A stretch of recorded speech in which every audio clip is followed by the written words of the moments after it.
Hello there. Good morning in my part of the world. We're going to be working on Psalm number 30, which we are using for patience and gratitude.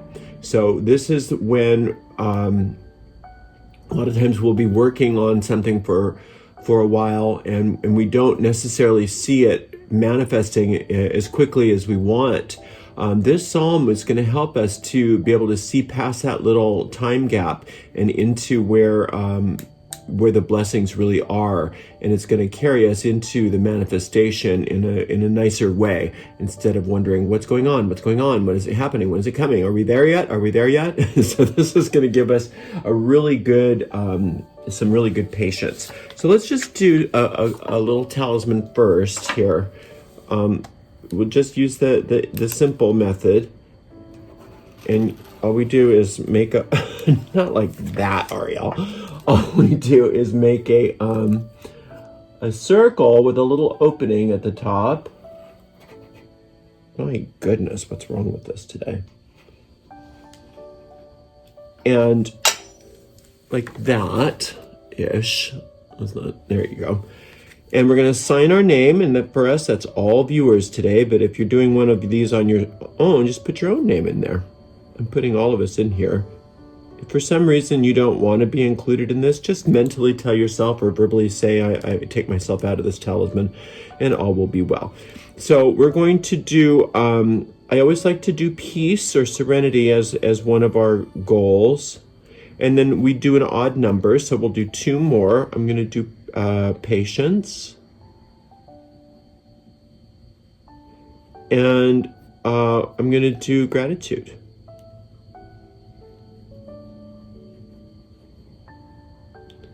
Oh, I misspelled it. There we go. And then what we do is we just close that circle up. And it doesn't matter. See how I kind of screwed that up a little bit? It's okay as long as it's closed. That's all that matters. Okay, I'm going to just use, I'm not going to put any angelic symbols. We're just going to use a plain talisman today. And I'm just going to use some Van 3 spritzes. Spritz, spritz, and spritz. And then I'm going to put this white candle on top, and we'll light that. Oh, I better get a lighter. Hang on a second. Right, so we'll light this up. And remember that a talisman is nothing more than a communication device. We're communicating into our deep mind. We're depositing these thoughts like seeds of peace, patience, and gratitude into our deep mind. And then they will create new desired results for us. And for us today, like I said, we are using the idea of patience to bring us into the manifestations of our desires, especially those that are a little bit that haven't started really manifesting yet, but this will bring them there a lot quicker. All right, so what we do is we go through the psalm once as an incantation, and then we'll come back and we'll mine for those seeds, plant them into the deep mind, and you'll see some great results. I'm certain of it. All right, here we go. Psalm 30. I will extol thee, O Lord, for thou hast lifted me up and hast not made my foes to rejoice over me. O Lord my God, I cried unto thee, and thou hast healed me. O Lord, thou hast brought up my soul from the grave. Thou hast kept me alive, that I should not go down into the pit. Sing unto the Lord, O ye saints of his, and give thanks at the remembrance of his holiness. For his anger endureth but a moment, in his favor is life. Weeping may endure for a night, but joy cometh in the morning. And in my prosperity I said, I shall never be moved. Lord, by thy favor, thou hast made my mountain to stand strong. Thou didst hide thy face, and I was troubled. I cried to thee, O Lord, and unto the Lord I made supplication. What profit is there in my blood when I go down to the pit? Shall the dust praise thee? Shall it declare thy truth? Hear, O Lord, and have mercy upon me. Lord, be thou my helper. Thou hast turned for me my mourning into dancing. Thou hast put off my sackcloth and girded me with gladness, to the end that my glory may sing praise to thee and not be silent. O Lord my God, I will give thanks unto thee forever. All right. So let's go through this and see what we can find here. That's gonna be the magic that creates the desires that we so want to have manifest. I will extol thee, O Lord. Again, it's always good to take a moment and recognize what we are extolling, who the Lord is. Remember that it is not beneficial for us to think of God as a deity separate from us. Definitely not any specific deity, not the deity of the ancient Hebrews, because we recognize that these Psalms predate the Hebrew Bible, and that they co-opted them in a nice way, and brought them into their own religion. But that's not who we're talking to. We're not talking to a tribal god of ancient Hebrews. We are speaking here, when we talk about the Lord, of the life principle itself, the principle of life itself, and it's very much a part of us. We are the child.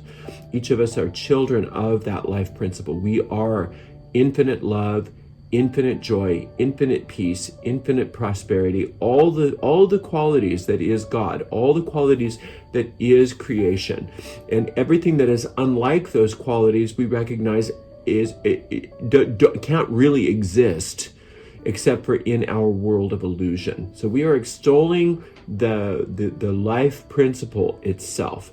For thou hast lifted me up and hast not made my eyes to thou hast lifted me up and hast not made my foes to rejoice over me. So when we keep our focus on the principle of infinite life, the principles of death, so-called, or the dark, or we keep our mind on light, the principles of darkness, all of those negative, evil thoughts within our minds will not have any power over us. So all of the problems in our lives are simply, we are recognizing them as manifestations of thought forms within our mind, and they will not rejoice over us, meaning that those problems will not triumph. O Lord my God, I cried unto thee, and thou hast healed me. So just turning our face to, and turning our attention to the principles of this infinite intelligence heals us. That's how crying unto thee simply means contemplating, considering the thoughts of the principles of divinity, and not the problems that we are trying to be healed from. And that is where the healing comes from, is by considering the principles of divinity rather than the problem. O Lord, thou hast brought up my soul from the grave. Okay, so the soul can't die, right? But we can feel as though our soul is dead when we are besieged by all of these false witnesses within our minds, besieged by all of these negative thought forms, which are the antithesis of our reality, the antithesis of how we were created to be. And that's our own free will that is used against us. Our own cleverness used against us. We often refer to that as the ego mind. So the part of our mind that we've used to want to be separate from our creator is the part of the mind that makes us feel as though our soul is dead. But the principles of God, the principles of divinity, actually lift us, feel like we are being lifted out of the grave, because we're coming back home to the truth of who we are. So considering these thoughts, considering the thoughts of God, makes us feel like our soul has been brought up from the grave. Thou hast kept me alive, that I should not go down into the pit. So, and not only that, when we feel like we've been resurrected, by considering this, these thoughts also keep us from going back there again, going back into those negative thought patterns, those habits of negative thinking. Sing unto the Lord, O ye saints of his, and give thanks at the remembrance of his holiness. So the saints of God are those parts of your mind that are the most exalted, the ones that are really certain, that have absolute certainty that they are one with infinite intelligence, perfect love,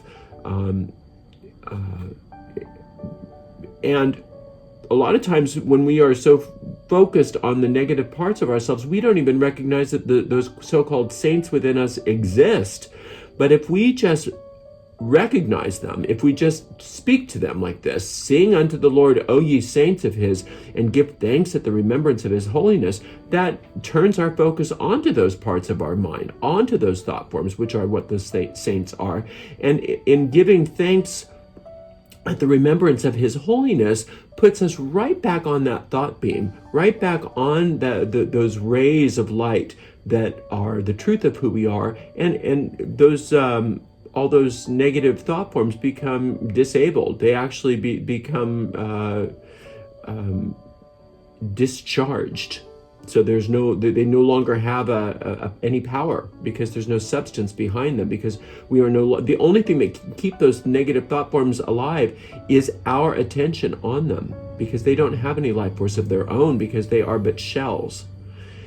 For his anger endureth but a moment, in his favor is life. So the anger that endureth for a moment is that experience of the light overcoming the darkness. If we misidentify who we are with those dark parts of our consciousness, it feels like a band-aid is being ripped off of us, because God's light shines through, truth shines through, light shines through, and lies and darkness can't exist. They can't they can't survive that kind of light and truth. So for a moment, it feels like God got angry, but it's just for a moment, because he didn't really get angry. It's just that we had a misunderstanding of who we were. We were identifying with the dark parts of our mind instead of realizing that those are nothing but illusions and lies that we had been telling ourselves. Weeping may endure for a night, but joy cometh in the morning. And sometimes what happens is we have to mourn the death of these old thought forms. And it's so funny. Oh, my negative thinking. Oh, my problems. What am I going to do with all my problems? Well, that's only for a night. Joy cometh in the morning, meaning the light of the morning is something that is certain. We are certain that the light comes up in the morning. So in the depth of our despair, when we are doing some sort of a psalm like this, if we are despairing or wondering or whatever, we have to just keep reminding ourselves that those thoughts of despair, those thoughts of weeping, those thoughts of mourning are nothing. They are nothing. It's just the end of the end of a life cycle of a negative thought form that should have never been given life in the first place. And we only gave it life sort of like how Frankenstein was given. Frankenstein gave life to his monster. Which is, well, we can go into the metaphysical understanding of the story of Frankenstein at another time, but it's a very wonderful story to understand this whole phenomenon. And in my prosperity, I said, I shall never be moved. So the prosperity that you have comes from your connection to, your awareness of your oneness with your source, and that you will never be moved. Meaning, none of these things move me means that I keep my poise. I keep my mind focused on my goal. And that's your prosperity. Your prosperity is within you. And if you are not moved by your own negative thinking, in those negative thought forms that are in the midst of dying, if you keep your mind focused on your prosperity becomes manifest overnight. Lord, by thy favor thou hast made my mountain to stand strong. Thou didst hide thy face, and I was troubled. Okay. Let's look at this two ways. First of all, my mountain to stand strong. The one good thing about that, the Lord, when God makes your mountain to stand strong, that means that your the truth about who you are becomes mountainous to you, becomes bigger than the problems. But then it says, thou didst hide thy face, and I was troubled. So as soon as God gives you a blessing, you don't want to turn back to saying, thanks God, I'll take it from here. That's what that means here, because God's not hiding his face. You become troubled when you turn away from God's face. God will never hide his face. That is not part of even God's in God's wheelhouse. God's always got his face pointing towards you, looking at you. You are God's beloved child in whom he is well pleased. But when you feel like God is hiding his face, that's a projection of you saying, thanks, God, I appreciate the little blessing. I can take it from here. And then you go on and then you get troubled again, right? The other way that you can look at this too is a lot of times what happens is we feel like our problems are mountainous and that they are God's doing. Okay, that's not true. God is not giving you problems so that he can test you in a way that that is troublesome. The only kind of testing that God gives us is stuff that we've talked about before, where he gives us a little bit more weight on our barbell to get us stronger and stronger and stronger. But those kinds of tests are they're wonderful. They don't feel bad. Sometimes when you go to the gym, it's just like, ugh, I don't feel like doing this today. But you can still tell that the stretches that you did and the strengthening exercises that you did, those kinds of pains, yeah, you might be a little bit sore, but it's good sore. It's not like when your back goes out. It's not like when you run into something and you stub your toe and you injure yourself. Those kinds of things never come from God. Just be clear on that, okay? So any mountains in your experience that are troubles that seem insurmountable, those do not come from God. That's a projection, okay? I cried to thee, O Lord, and unto the Lord I made supplication. Okay, so again, crying to the Lord here simply means turning our attention to the qualities of divinity. Making supplication in this particular sense is that I am no longer going to try to handle this life myself. I'm going to give it all over to God, and I'm going to receive instruction. I'm going to be instructed. I'm going to be shown what to do, right? And that a lot of times that's such a blow to the ego, because we think, oh great, so I'm nothing but an automaton. I'm nothing but just like God's gonna like a puppet and God's the puppeteer. No, that's what the ego wants you to think. Actually, it's the opposite. When you cry unto the Lord and you make supplication, meaning that you give your life over to God, God shows you what you're made of. God shows you what you're supposed to do here. God shows you what your joy is. God shows you where your prosperity is. You start making choices that are okay. Let's say that you have a computer, okay, and you've been using it all your life, or all your life, but you've been using it the whole life of the computer, and you think you know what it's about. And somebody comes along, some computer whiz, and says, you don't need to do all of that. Do you know that you can just press this, or you can click that, and it all happens by itself? Well, that's not giving your power over to this computer guru. It's being instructed. Now, would you still go through all of the rigmarole of doing everything yourself when you can see that you just press a button and it's done for you? Of course you wouldn't. Of course you wouldn't. And so that's what this is. I cried unto the Lord, and unto the Lord I made supplication. What profit is there in my blood when I go down into the pit? Shall the dust praise thee? Shall it declare thy truth? Now, there's other psalms where the psalmist says things like this, where it's the psalmist trying to make a deal with God, just like, hey, keep me alive and keep me going so I can give you praise, because you don't want the dust to praise you. But in this particular psalm, it's more like the psalmist is saying this to himself. It's just like saying, why do I want to keep going through this? Why do I want to keep going down into the pit? Why do I want to keep doing that over and over and over again? Is there going to be any profit in that? Why don't I just, next time when I make a supplication to God, and next time when I give my problems over to God and I get a solution, why don't I stay in the solution instead of trying to go back to my old ways? That's what he's saying here. And then he says, hear, O Lord, and have mercy upon me. Lord, be thou my helper.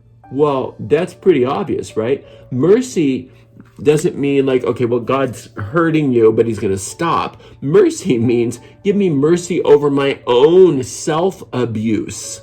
Help me have mercy, meaning get me out of this nonsense that I've created, right? And help me. Please help me. Well, God wants to help you. God's desire is for you to be happy. But remember that God wanting you to be happy doesn't mean God's always going to give you your every whim, because a lot of your whims are going to keep you from your happiness. That's important to realize, that we don't know what is good for us. We don't have our own best interests at heart. A lot of our addictive kinds of behaviors, we think that those things are going to make us happy, and God knows better. So we have to be able to say, be thou my helper, and realize it. Realize that we want to be helped, not just please give me what I think I want. Oftentimes, God will give you exactly what you think you want, but it'll be better. And it'll be in a way that frees you from those patterns. Thou hast turned for me my mourning into dancing. Thou hast put off my sackcloth and girded me with gladness. Again, this is a magical tool when you put these things in the past tense. Okay, so God's already turned your mourning into dancing. Has already done it. So you don't even have to worry about the manifestation of your desire, because it already happened and you're already celebrating it. Thou hast put, and this is important to do that. Celebrate it. God has already turned your mourning into dancing. Remember that it's already happened. It's already happened. So if circumstances haven't caught up to that fact yet, you can excel those circumstances into catching up with that if you start dancing and rejoicing in the fact that it's happened. Thou hast put off my sackcloth and girded me with gladness. Well, the sackcloth is those old shirts that they used to wear. That when you wear them, they irritate your skin as a constant reminder of your sinfulness. Okay, he took that off. You don't have to constantly remember all your mistakes and be sorry for all your mistakes. He's not into that. He wants you to be glad. He wants you to be glad. Stop suffering. It's saying stop suffering. Your suffering isn't going to get you there any faster. Just turn your back off of that. Let God take that sackcloth off of you and gird you with gladness. Gladness and dancing. No sackcloths, gladness and dancing. To the end that my glory may sing praise to thee and not be silent. Your glory is that part of you which is the life force itself. It's your aura, and your aura gets stronger and stronger and stronger, and that aura sings praise to the infinite principle of truth, infinite love, infinite life, right? So and be not silent, meaning your glory will not be silent. You will walk into the room and the room will light up. There will be no question that you are that you are on the beam of glory, that you are on the beam of praise. Okay, people may not understand what that means, but you'll definitely make a positive impact in every place that you go because of that, because of the fact that your aura is singing praise to the infinite intelligence. O Lord my God, I will give thanks unto thee forever. Forever exists when? In the present moment. That's where eternity is. Eternity is now. So this is saying you're giving thanks unto God now forever. That means that there's no end to the thanks. There's no end to your gratitude. That's the secret of getting through that gap period, that gap time between spell and manifestation. Getting through that and making it and shortening it even is that you have eternal thanks, eternal gratitude. All right? So I hope this was very helpful for you. There's no reason for you to ever stay in a state of impatience and feeling like that nothing's working for you. Use this psalm and you'll notice that things get moving very well. I hope you are going to have a great rest of your day, and I can't wait to work with you again. Blessed be.